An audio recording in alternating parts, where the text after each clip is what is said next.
welcome to another installment of Metallic Reviews, the show where I give honest ratings to honest music. Canada, home to pristine wilderness, maple leaf flags, the world's most annoying pop star, my favorite hard rock bands from high school, and one massive metal force. Today, we will be examining one of these artists' latest efforts. No, it's not the kid with weird hair, it's Annihilator, who dropped Metal 2 on February 18th via Ear Music. It's actually a re-release of their 2007 album titled Metal, and considering the negative reviews that album got slapped with, it's apparent that this is trying to make up for that. It's also the band's first effort on Ear Music, which has housed such acts as Def Leppard, Rainbow, and Camelot, while currently housing metal legends Deep Purple along with acts like Dragon Force, Gamma Ray, Helmet, and Skid Row. So how did Annihilator do on their first effort as label mates to these giants of the genre? Let's find out.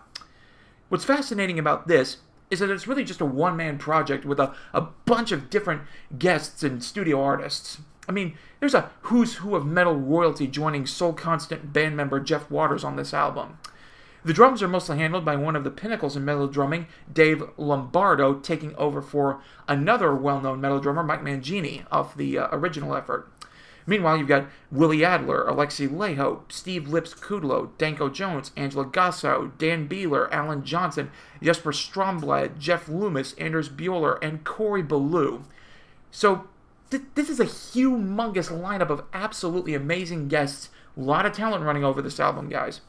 And top to bottom, it's a terrific thrash album.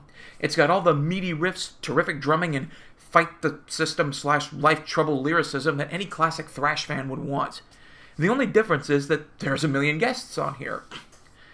Most of them play to their strengths, and they work pretty well for the most part. I'll get to where they don't here in a minute. Adler and Laiho both show their chops brilliantly on the first two tracks, and it's a rather fitting tribute to Alexi's legacy in particular. Kudlow's a great addition to the third track, Army of One, a blistering song paying tribute to the metal bands of yore. A lot of bands get name-dropped in that one. Beeler, who's the only other drummer on the album, and Johnson both get to cover their own Exciter song on track 5. Stromblad and Loomis are excellent on 6 and 9, while Bueller and Ballou wrap the album up beautifully. And like I said, for the most part, the guests all work really well. But at the core lies the creative force of Waters himself. There's considerable effort across the board here, and I have to commend him for that. A lot of thrash bands that have been around as long as Annihilator tend to grow stale. Not so here, where things are presented very well, and yes, it's a re-release, but it's still done really, really nicely. From riff to vocal, Waters does just enough envelope pushing to remain fresh while still remaining within that thrashy shell that bands like Slayer, Metallica, Megadeth, Exodus, and Testament worked so hard to craft. Placing each guest in the right spot simply elevates it and puts it on a certain echelon. And no, it's not Master of Puppets or Rain and Blood good, but it's still very good. That said, there are issues, and we need to address those.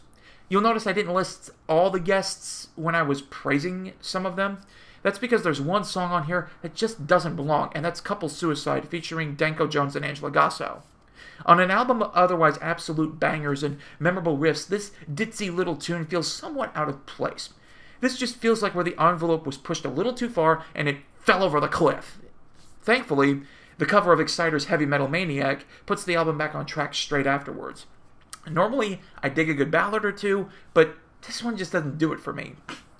Another issue I had was with self-editing. There were some tracks on here that went way longer than they needed to. It was like they threw in solo after solo simply for the sake of just soloing. It wasn't musically logical, and it felt somewhat forced, especially on the first two tracks, despite the talent present on those songs.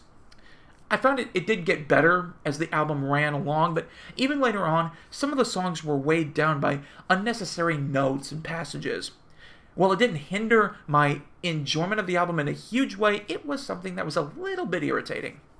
Outside of that, this one's solid. Again, not going to rank up there with the thrash pantheon of all-time greats, but it will be an enjoyable listen for anyone who's into thrash, or metal in general, really. Tons of guests, mostly smart songwriting, and a really fun atmosphere put Metal 2 up there close to the Album of the Year contenders. It just needs a few tweaks. In light of all that, I give it a strong 4 out of 5. Thank you so much for watching. Click like. Don't forget to subscribe for more metal content reviews. Next week's going to be fun, folks. I can't wait to review this album. It's Blood Incantation, who are putting out a new EP that's well over an hour long. Normally, I don't do EPs, but this might as well be an LP. It's their new effort, Time Wave Zero, and we're going to dive in. It's right here on Metallic Reviews, where I give honest ratings to honest music, and I'll see y'all next time.